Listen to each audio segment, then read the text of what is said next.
He laughed in my face. Not the kind of laugh that softens a room, the kind that slices. You? We never planned to bring you. That was my father's answer when I told him I'd saved for months to join the family trip. My money, my sacrifice, my hope, dismissed with a smirk. The others laughed too. My stepmother covering it with a cough, my half-siblings hiding smiles behind their hands. They knew the truth long before I did. The trip never had a seat for me. I walked away quietly, and in that silence, my revenge was born. I grew up being the extra chair at their table, the afterthought, the mistake they carried like a stain. When they took photos, I was the one cut off at the edge. When they made plans, I learned of them last, if at all. And when I tried to belong, my father's words always reminded me, "You're not really one of us." But I adapted. I stopped asking. I watched instead. Watching always reveals the cracks. My father bragged about his efficiency, how he booked all their trips through one airline account, how points stacked into upgrades, how every confirmation email went to the same inbox. He thought no one noticed the password scribbled on a sticky note under his desk, but I did. At the time, I never used it. I just kept the knowledge tucked away, like a loaded gun in a locked drawer. Until the night he laughed at me. I waited. I listened to them pack their bags. I heard their chatter about beaches, cocktails, luxury hotels. I smiled when they bragged about business class seats.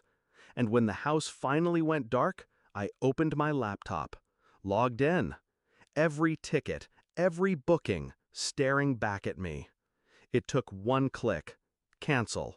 Another. Cancel. And another. By the time I was done, every seat they had secured was gone. Refunds? Redirected, reissued into vouchers I alone controlled. The perfect crime wasn't theft, it was erasure. Morning came like nothing had happened. They left with rolling suitcases, snapping selfies at the door.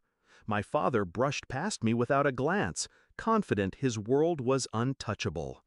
I stayed behind, calm, silent, waiting for the storm. It hit at the airport. Calls started buzzing my phone. First irritation, then panic. "Did you touch something? The tickets are gone!" I said nothing. Let the silence burn. Hours later, another call, fury in his voice now. "We're stuck here. They're saying it was canceled online. Who would do this?" I almost laughed, the way he once laughed at me. They came home hours later, dragging their luggage like corpses. No tan lines, no souvenirs, just exhaustion and rage. My stepmother's mascara streaked her face. My siblings sulked, too humiliated to meet my eyes.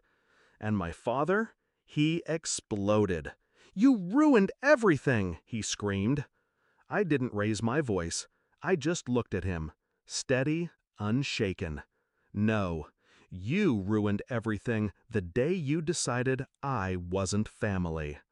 For once, there was no comeback, no laugh, no insult, just silence. The kind that suffocates. Because he realized in that moment what I already knew, I was never weak. I was never disposable. I was simply patient. The weeks after, I noticed the shift. Their friends whispered about the failed trip. His business partners joked about his mistake. He hated being the punchline, hated the way control slipped from his grip. And I watched it all unfold, calm, detached. Do I regret it? No, because I didn't take their money. I didn't shout or fight or beg. I mirrored their cruelty back to them. They wanted me excluded, so I excluded them from their perfect escape. My father always believed power was in his laughter, in making me small.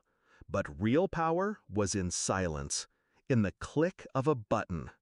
And when they sat stranded in that airport, surrounded by strangers, humiliated and helpless, I knew I had won.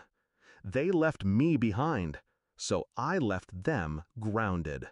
forever reminded that the extra chair at their table was the one who pulled it out from under them.